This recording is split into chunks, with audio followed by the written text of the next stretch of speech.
Hello there and welcome to the show. I am Siddharth Vinayak Patnankar. Thanks for joining us.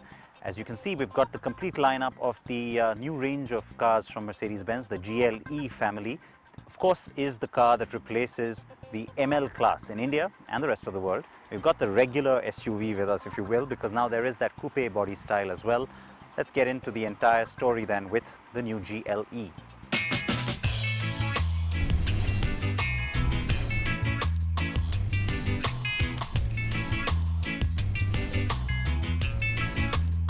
Call it good timing, shrewd business sense, or simply a necessity, or call it all three.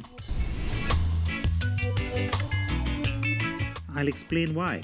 Mercedes-Benz decided to change the way it names its SUVs and car lineup, with the A, C, E and S being the only alphabets that really matter, and so as the name change came into effect, the ML class had to become the GLE. So, good timing then, as the ML was ready for its facelift anyway. Shrewd business sense, since Mercedes had to have an X6 rival for BMW, so with the facelift also comes the coupe body style variant of the GLE. And of course you understand, therefore the necessity to do both things, right? The new GLE is going to replace the ML class in India later this year and will still retain its 250 and 350 CDI nomenclature for the two diesel engine variants. And yes, that means the same engines, but we do get the new 9-speed auto gearbox that replaces the 7-speed. So of course it made sense to spend the bulk of my time with the new GLE family in this, the GLE 250 CDI. The 250 will continue to give Mercedes-Benz India the bulk of its sales after all. At first glance, the car looks almost exactly like the ML 250 CDI. The facelift is a minor one, with the bumpers, head and tail lights and outside mirrors getting a reworking.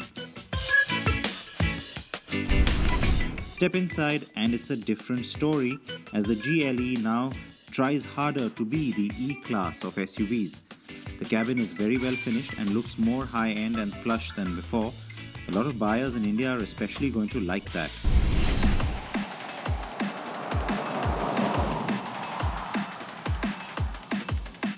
The 250 is familiar territory under the hood and now seems to offer better torque at the low end.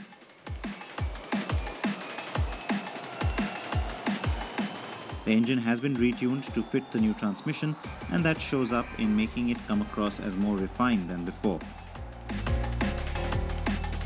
The car moves quickly enough given it is heavy, and the 250 is the smaller engine, remember. You do need to work the gears a little bit to get it going at times, but for the most part it is an extremely comfortable and pleasant drive. The transmission drops gears very quick if you do want immediate access to power, and the long gearing gives you great cruising capability.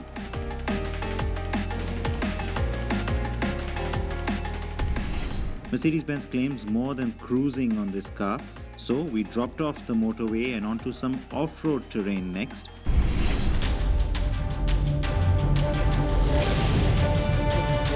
Here I switched cars and jumped into the 333 bhp GLE 400.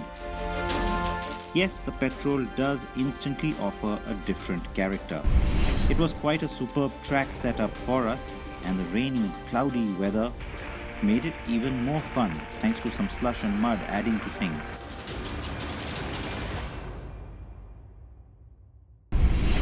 It's a really good course that's been set up here by Mercedes-Benz. You get a great sense of the capability of this vehicle. And now in this segment, it's a good differentiation between the different products really, and that's a good thing because they all have their own identity.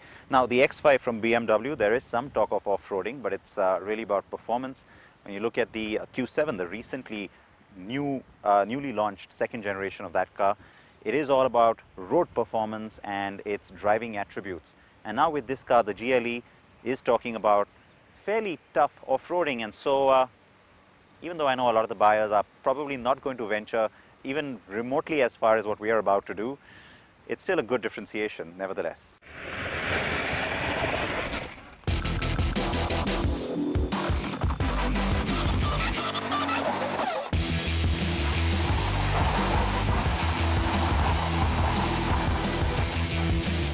yes, it took to the track all right. Nimble on upward and downward gradients, and also traversing the uneven surfaces and ditches with ease.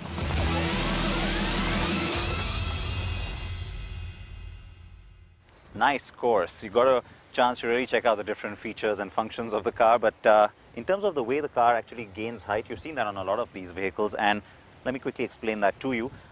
A nice amount of wheel travel visible here. This is the off-road setting, where by default the car goes up 30 millimeters. You put it into off-road plus, it's another 30 millimeters, and then you have the capability to actually play around with it and push it up yet another 30, which means 90 millimeters higher than the regular height. That depends on the kind of terrain you're in, and of course it improves the capability of the car on that kind of different terrain. When you get back on the road, you forget to switch that off, no worries, the car will sense that you're gaining speed and you're back on tarmac, and it'll automatically lower the height again.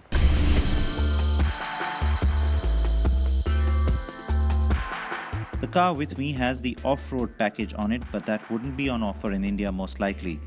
Yet it was worth my time to check it out, as it also points to the overall capability and build of the GLE.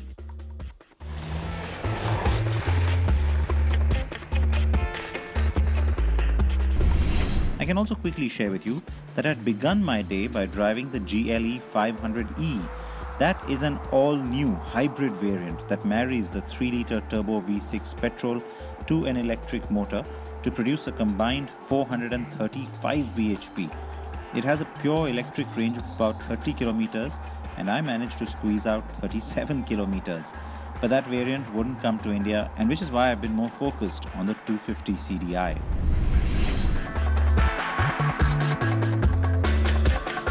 But that is not all that is new with the GLE. There is that new coupe body style still to show you in detail, isn't there? Those who know me know that this isn't for me. This isn't my kind of vehicle. The whole coupe SUV thing, I don't get it. But then I'm possibly, or in fact definitely not the target consumer for these brands, because I've said this before with the X6 as well. BMW sold 260,000 units of the first generation of the X6, and well, the second generation has been around a few months, so already there are sales racking up on that one too. So it's clear that Mercedes-Benz needed a vehicle like this in its lineup. Audi is working on one too, we know this, but Mercedes is ready with the GLE Coupe, and for sure Mercedes-Benz would like to sell a few 100,000 units of this one too.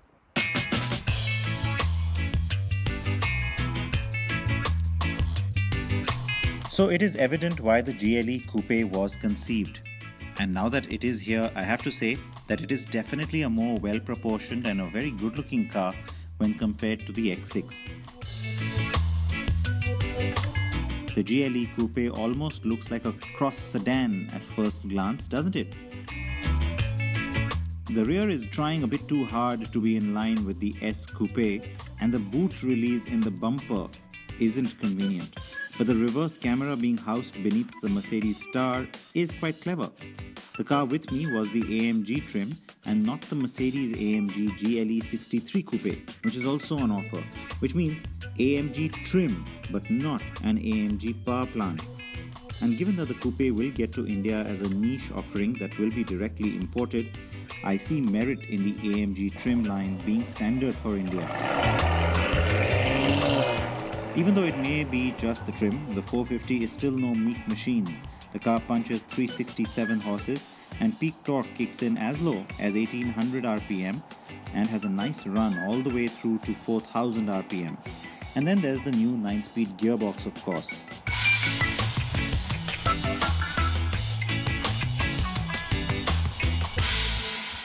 The big attraction for me to get into this car was also, besides of course the fact that it's new, the new gearbox. The 9-speed gearbox is something new from Mercedes-Benz, and it's the first time I'm getting a chance to experience it on this particular model. Of course, you're going to start to see it make an appearance on more and more of the family members, and that's really the reason why Mercedes has gone from the 7G Tronic to the 9G Tronic, to have a greater flexibility with the different kinds of engines it's going to be playing with going forward, and also the kind of consumer preferences for those different engines and the different driving habits of those consumers too.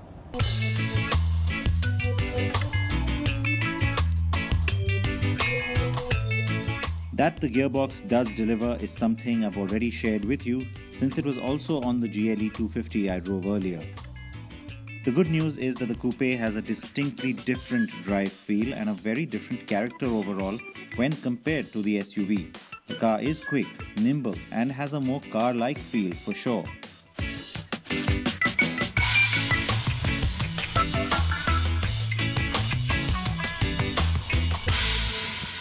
The V6 engine is nice and quick, and its character really comes to life when you put it into Sport Plus mode. Not so much Sport mode really, even more so in Sport Plus, because that's when you can hear the exhaust pop and crackle and the nice revs. The gear changes are nice and quick as well, and so on the Autobahn you get the kind of speeds you really want to. But performance and a very highly sporty character, well, that doesn't seem to be the big focus area for this car. I think that's what makes it distinctly different from the X6. On this car, the whole focus seems to be to pamper the consumer. Nice and plush, and look at the surroundings I'm in. I think Mercedes has done very well with that. And that's what I believe is the USP of the new GLE family overall. That is what will make people sit up and take notice. The fact that the new range is indeed closer to being the E-class of SUVs. The interiors are indeed a class apart, and on the GLE Coupe is where this is no doubt more pronounced and obvious. The car is luxurious, well appointed, and sports all the bells and whistles and gadgets buyers today demand.